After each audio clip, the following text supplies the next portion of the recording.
Saat ini kami berbincang dengan Bapak Nelson Simanjuntak. Dia mantan pejabat di Depdagri, sekarang jadi pengacara dan dosen. Dan juga mengawal perkara Joshua Huta Barat yang sejak dini terus memberi pencerahan, memberi semangat untuk tim. Horas Amang, Nelson. Horas. Suara Horas. Tapian, Horas. Semangat Amang ya. Semangat terus. Tadi tolong ceritakan suasana batin Amang ketika mengawal kasus ini, melihat kesaksian dari Lai Kamarudin Simanjuntak dari awal sampai akhir. Baik. Kepada pendengar, pemirsa, pembaca Suara Tapian dimanapun berada, Merdeka dan Horas. Hari ini kita sangat bahagia sekali. Karena hari yang sudah ditentukan, hari bahagia, khususnya lebih dari 100 hari. Meninggalnya Joshua, ternyata almarhum itu tidak dibuat Tuhan tidur begitu saja di sorga. Beliau adalah kunci utama, salah satunya untuk penegakan hukum, bahwa dari hasil konspirasi yang ada di Republik ini. Hari ini adalah persidangan para saksi. Ada 11 saksi yang kita hadirkan dari Sungai Bahar, dan ke-12 ini sebuah tim yang solid, yaitu Bapak Profesor Kamarudin Simanjuntak, calon presiden berikutnya. Kenapa kami sebut sedemikian? Karena beliau yang senantiasa mengalahkan presiden-presiden hukum yang ada di TV itu. Nggak ada itu cerita itu. Tapi hari ini 11 saksi yang hadir kita bawa dari Sungai Bahar, Jambi, cukup jauh di sana. Kedua orang tua daripada almarhum Brigadir Joshua Huta Barat. Orang tuanya, ibundanya, kekasih hatinya, nemburku yang cantik jelita, juga sebagai saksi utama. Dan dihadirkan wanita-wanita terampil, Sri Kandi Hukum Indonesia dari Sungai Bahar. Dan ada juga saksi-saksi yang berperan sebagai ahli medis. Dan hari ini sidang ini sangat-sangat kompleks sekali, menghadirkan saksi tentunya setelah kemarin menghadirkan secara maraton.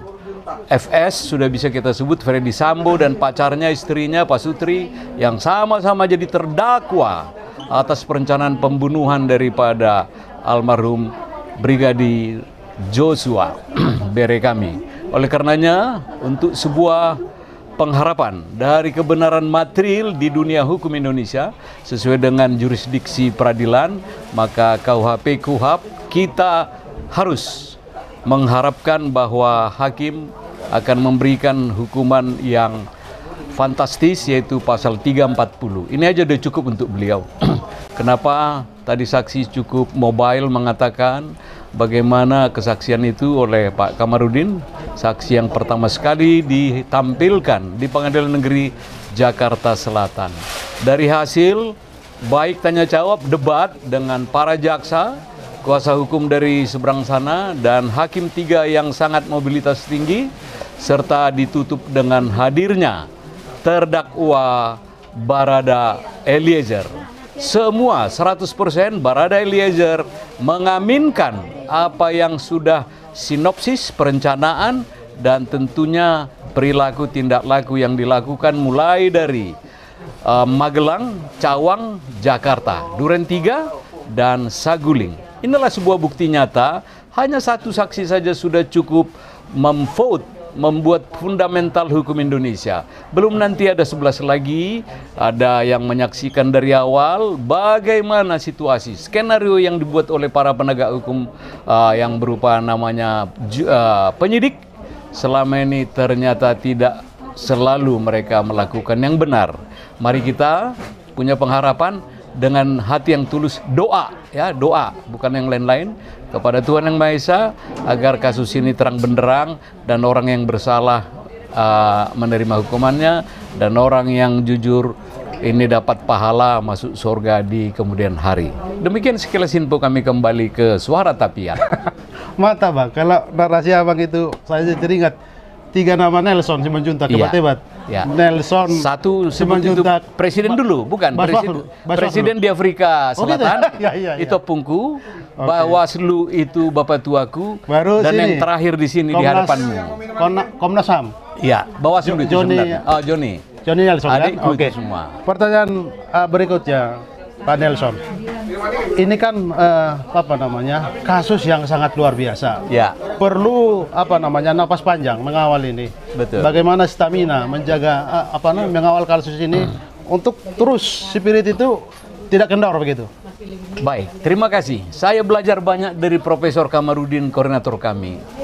Di samping pengharapan doa dia kepada Tuhan Elohim, dia ini lulusan Israel saya lihat. Kalau dia katakan selalu sering-sering makan buah dan makan sayur, tadi malam kita siapkan ke beliau sayur dan buah. Tentunya 5 sehat, 6 sempurna. Kita memang harus cukup belajar banyak, istirahat juga tentu. Bagi saya pun cukup 4 jam satu hari istirahat. Tetapi pengharapan kita menggunakan alam pikiran. Itu kita punya lobus interatus kiri, lobus interatus kanan. Ini juga dikasih Tuhan, yang kanan ya untuk surgawi, yang kiri untuk duniawi. Ini harus kita atur baik. Dan jangan mau supaya pemikiran itu migrain segala macam, patah hati, patah pacar, patah dompet, itu nggak usah dilakukan. Pikiran tenang saja. Yang penting terakhir, Tuhan Elohim selalu menyertai kita, dan percaya hanya itu aja. Jangan percaya sama hakim dunia, jangan percaya sama lain-lain, tetapi percaya sama surgawi. Hingga Melkisedek, Abraham dan sebagainya dikasih usia di atas dari 70. Kami tinggal 9 tahun lagi. Jadi ada bonus untuk memajukan Suara Tapian agar terkenal mengalahkan Tribun News yang ada di Amerika sana. Demikian. Aduh, terima kasih Pak Nelson. Ini kan perkara secara hukum kan tidak bisa pengacaranya ikut jadi pembela di ruang sidang. Tadi Bang Kamarudin hanya menjadi saksi. Sudah didengar tadi dari awal sampai akhir. Tapi pengharapan kita sekarang di Paklu Hakim, lalu penuntutnya jaksa. Bagaimana kita berharap dan melihat dan memberi semangat bagi mereka agar mereka juga jujur menggelar perkara ini. Jauh-jauh hari, diawali tanggal 7, tadi kronologis ada, tanggal 11 kami ada 8 orang, ke-9 Irma yang menjadi tentunya kuasa hukum, penasihat hukum dari keluarga Brigadir Joshua. Ini ada Pak Uta Barat, ada Ibu Simanjuntak.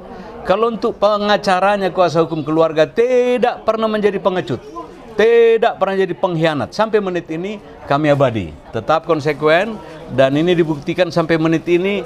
Ada dari firma hukum Justice for Brigadir Joshua, keseragaman ditunjukkan. Makanan pun hari ini seragam.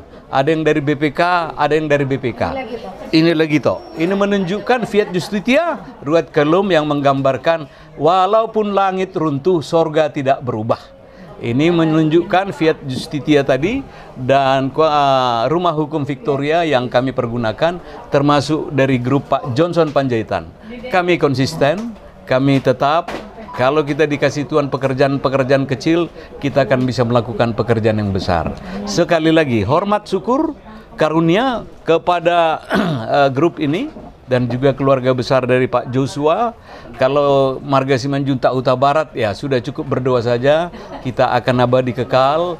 Artinya perlu kesinambungan, persaudaraan yang rukun, dan tali temali. Kabari kepada kami bahwa ini tetap kita pegang teguh sampai kapanpun, dan tentunya pengadilan yang akan memberikan sebuah ungkapan demi keadilan berdasarkan ketuhanan yang Maha Esa. Demikian. Kita sering mendengar narasi-narasi Pak Nelson di TV, di media, ini tidak kelihatan emosional.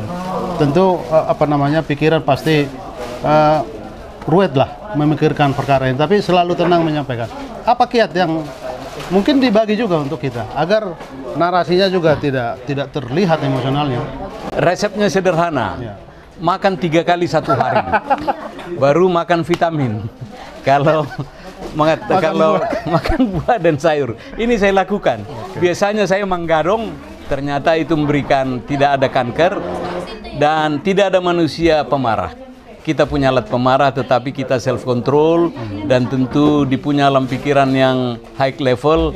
Kita harus tahu membedakan mana yang harus kita marahi, mana yang harus kita lemah lembut. Kita punya Galatia 2 ayat 12 kalau tidak salah, itu buah-buah roh.